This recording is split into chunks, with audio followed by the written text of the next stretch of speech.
Good morning here. I'm in Palm Springs for the festival, but I'm talking to a gentleman that's in Los Angeles, and we're going to talk about his film.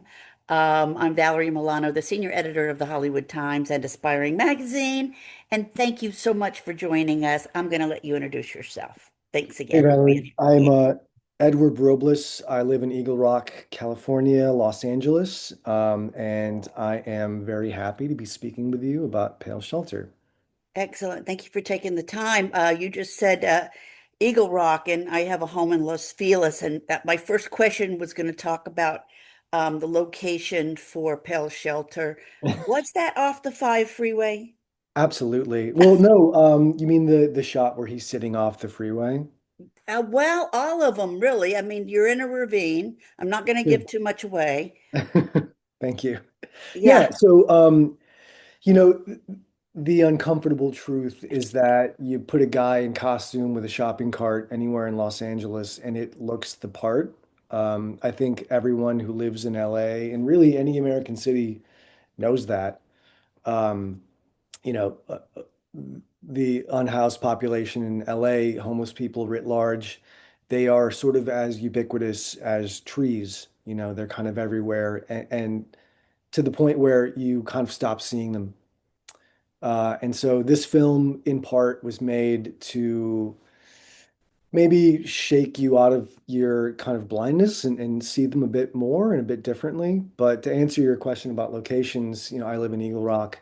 Because it's so easy to imagine a homeless character, anywhere in Los Angeles, it didn't take me very long to find, great cinematic locations near the house, near where I live, where I could stage the film. thank you. Yeah, again, we're talking about the location, unhoused communities, and this movie involves a murder investigation. And you've already told us what inspired you to tell this particular story. Why do you feel now was the right time? And you also filmed real downtown Los Angeles locations, including areas where many unhoused residents live, as we know. How did those environments influence the film's authenticity and the performances? Those are great questions. So being in those locations really helped lend towards an amount of authenticity that we were going after. I would say that the why now, your first question, really had more to do with my sort of ability to make things as a kind of a one-man band. I had kind of recently put together a camera package over several years it took just to buy a lens here, a filter there, this and that, because I wanted to control the means of production and sort of be the only thing in my way to making something would be myself. And so I had that camera package. I've been watching a lot of noir movies, The Breaking Point, Mildred Pierce, a lot of Michael Curtiz films, all the way through the 70s noirs, so Chinatown, Long Goodbye. And I love that genre, and I really wanted to make something that would slip into that genre quite comfortably. And I found this really amazing quote by Guillermo del Toro. It was kind of an animating quote for me, where I'm going to paraphrase it, but essentially he's saying that noir is not, the smoke lilting from a cigarette. A noir is not husky voiceover. A noir is not kind of sunlight coming through the blinds. Noir is the examination of the underbelly of the American dream, Mm. and people's pursuit of money at all means possible, or in any ways possible. And so I thought, what better way to explore the underbelly of the American dream than through, the eyes and the experiences of a homeless man. And so giving the film this murder mystery engine, I was able to kind of create a familiar scaffolding, something that we've seen before, the investigative film, the detective journey, but inject it with maybe the kinds of places and characters and circumstances we're not used to seeing within that genre. Yeah, good one. Um, Talking about Jonathan Medina's character, he's dealing with both personal and, personal survival, I should say, and a growing mystery. What were the most important qualities you were looking for in your lead actor? And what did Jonathan bring to the role that surprised you, if anything? So he and I have been working together for a few years now. We've already collaborated on three projects. I So I'm half Latino, half white, and it's really important to me. I grew up in very sort of Latino spaces in Chicago, and there is a dearth of Latino faces on screen, both in front of and behind the camera. And so it was really important to me early on to have an amazing collaborator who just looked the part and kind of scratched that itch for me of putting a face on screen that audiences rarely get to see, and then challenging their expectations of that kind of a person. You know, he's not playing a drug dealer, he's not playing a gardener, he's not playing some of the rote cliches that Latinos often get offered in Hollywood. He's playing a very competent and smart detective, somebody who's very sort of you know, can survive on his own and sort of is crafty and clever. And so I wanted somebody who could hold on to that duality, the sort of, the detective is both victim and pursuer, because he is so vulnerable on the streets, because the only defense he has from imminent danger is the thin film of his tent. um, he had to embody that sensitivity and that vulnerability, and also that kind of gumshoe detectiveness. And because Jonathan and I are such good friends, he's just kind of like an older brother to me. He really was a natural fit for this. I mean, we got breakfast a couple of years ago, and I said I wanted to make a noir detective film about a sort of homeless guy, and he said, "Sign me up." And it took us a long time to shoot this. And so, the one sort of lesson I have for young filmmakers is cast your friends, but make sure your friends are really talented. Got it. The film blends social realism with elements of suspense and crime thriller storytelling. How did you balance, Edward, creating tension while still being able to treat the subject matter and community with respect?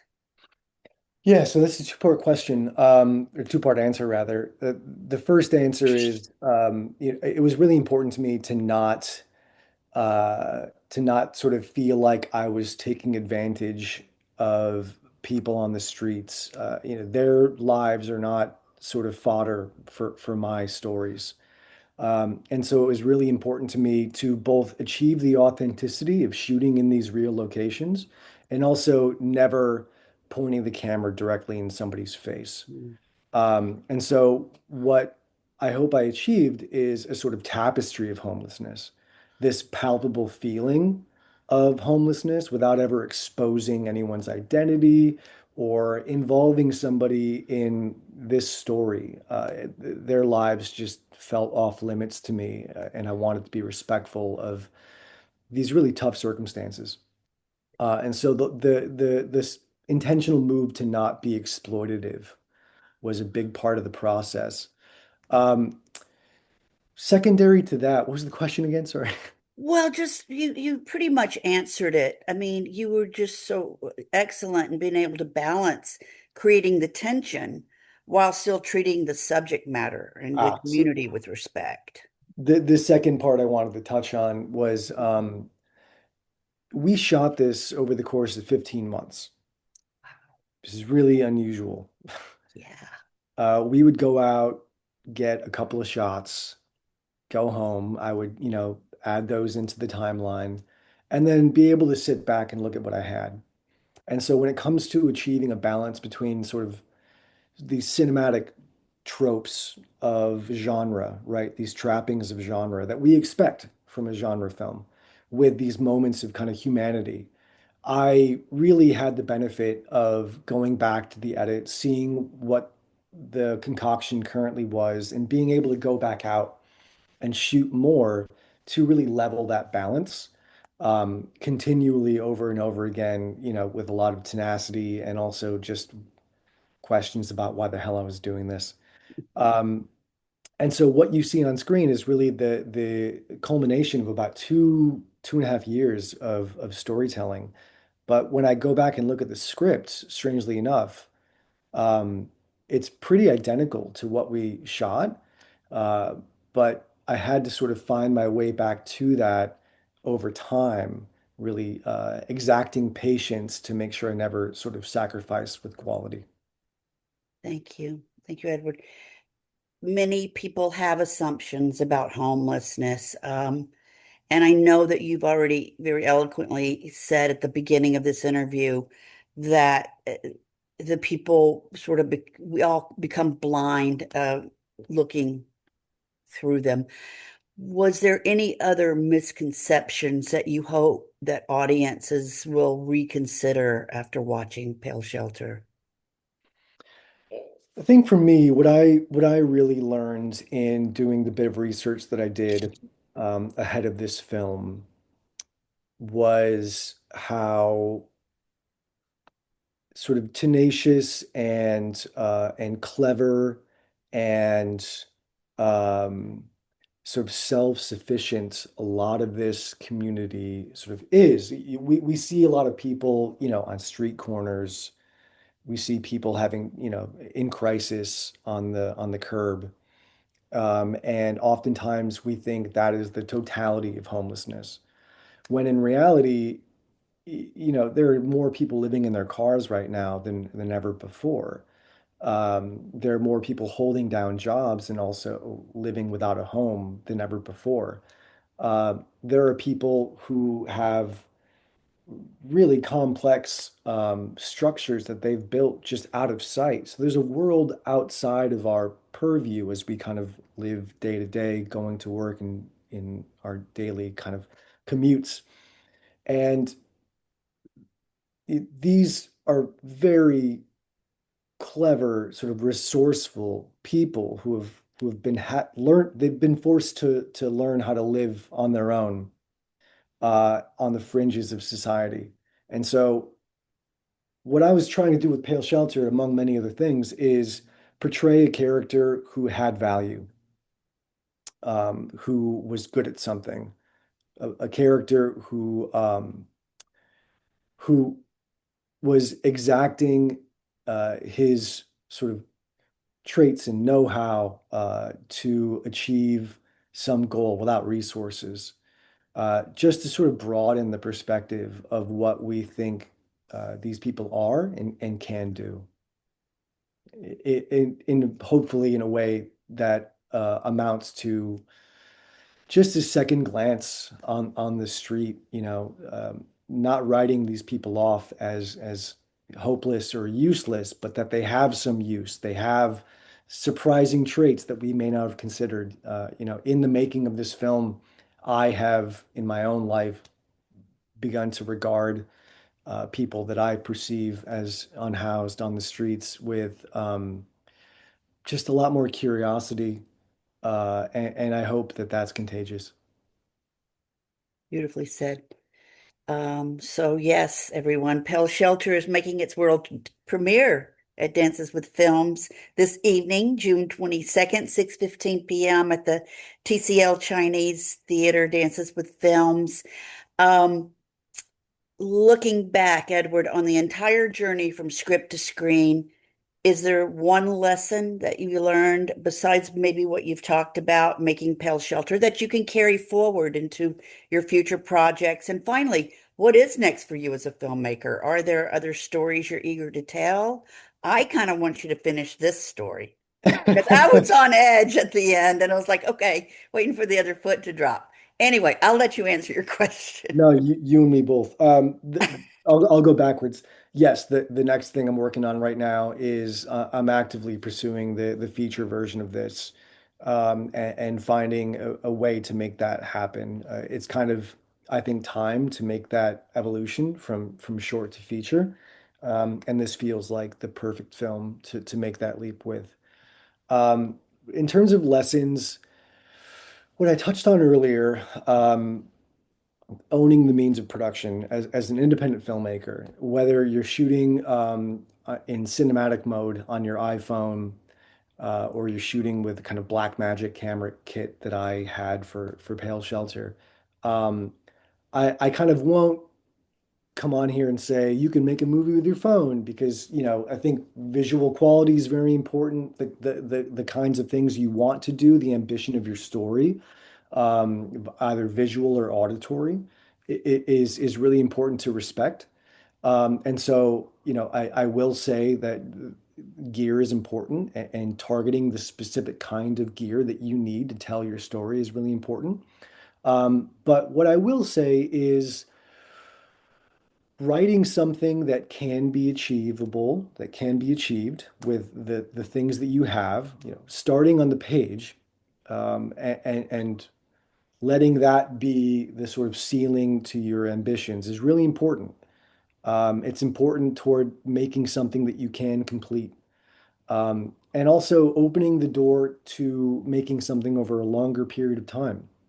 It will ask more of you because you'll continually have to work up that courage or strength or fortitude or whatever to continually go back out there and shoot more because you're not finished.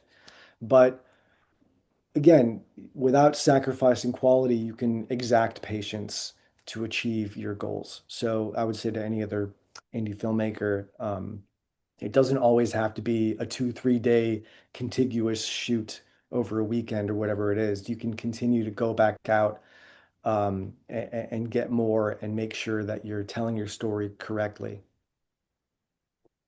Lovely. Thank you. Thank you, Edward, for your time today and for your film that hopefully will bring a lot of light to the subject. And have a good time out there tonight. We're the Hollywood Times dot today, HollywoodTimes.net, and the Hollywood Times Official is our YouTube channel and aspiring magazine as well. Keep up the great work and please keep us posted on your future endeavors. Thank you so much, Valerie. Great. Have a great rest of your day and a great evening. You too. Congratulations at Dancing with Films tonight. Thank Bye you very bye. much.